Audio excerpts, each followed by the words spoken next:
सध्या नाशिक आणि अहिल्यानगर जिल्ह्यामध्ये संततधार पाऊस सुरू आहे। नाशिकच्या धरण पाणलोट क्षेत्रामध्ये पाण्याची आवक वाढत चाललेली आहे। त्यामुळे अनेक धरणांमधून गोदावरी नदी पात्रामध्ये पाण्याचा विसर्ग सोडण्यात येतो आहे।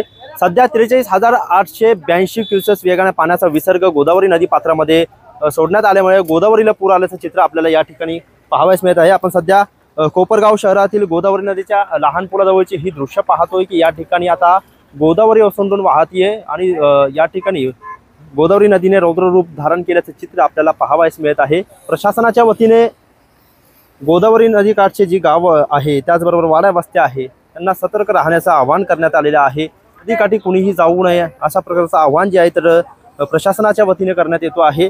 आपण सध्या कोपरगाव शहरातील जे गोदावरी नदीचा लहान पूल आहे या ठिकाणची ही दृश्य पाहतोय आणि या ठिकाणी नागरिकांची देखील आता गर्दी होण्यास सुरुवात झालेली आहे। पाणी पाहण्यासाठी या ठिकाणी नदीकाठी तरुण वर्ग असेल नागरिक असेल गर्दी करताना आपल्याला या ठिकाणी पाहावयास मिळत आहे। परंतु जे स्वर्गीय सूर्यकांत पाटील वाढणे घाट आहे या ठिकाणी नागरिक थांबलेले आहे, परंतु जे सुरक्षा जाळी आहे ते तुटलेली आहे, त्यामुळे या ठिकाणी धोका निर्माण होऊ शकतो।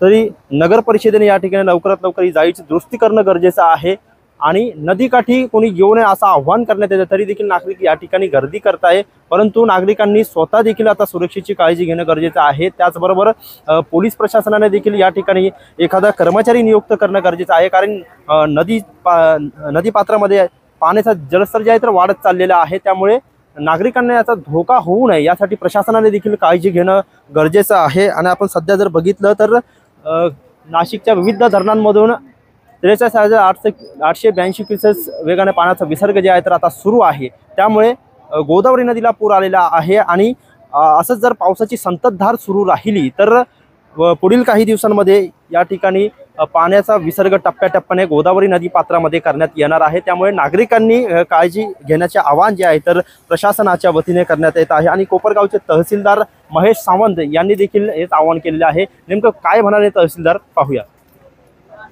आज नांदूर मधमेश्वर धरणामधून गोदावरीच्या नदी पात्रामध्ये 43,882 क्युसेकनं जलप्रवाह सोडण्यात आलेला आहे।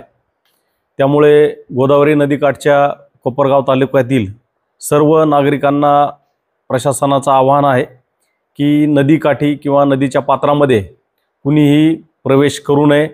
आपली गुरेढोरे किंवा वाहने कोणतीही मालमत्ता या पुराच्या पाण्यामध्ये जाणार नाही, कोणती जीवितहानी किंवा वित्तहानी होणार नाही याची सर्वांनी दक्षता घ्यावी।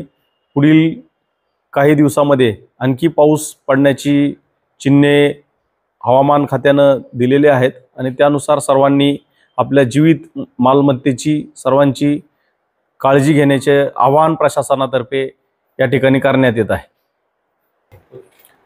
सद्यस्थितीमध्ये 43,882 क्युसेकनं पाण्याचा विसर्ग सुरू आहे आणि हा विसर्ग पाणी आवक धरणामध्ये वाढल्यानंतर टप्प्याटप्प्यानं आणखी वाढवण्याचे चान्सेस देखील नाकारता येत नाहीत।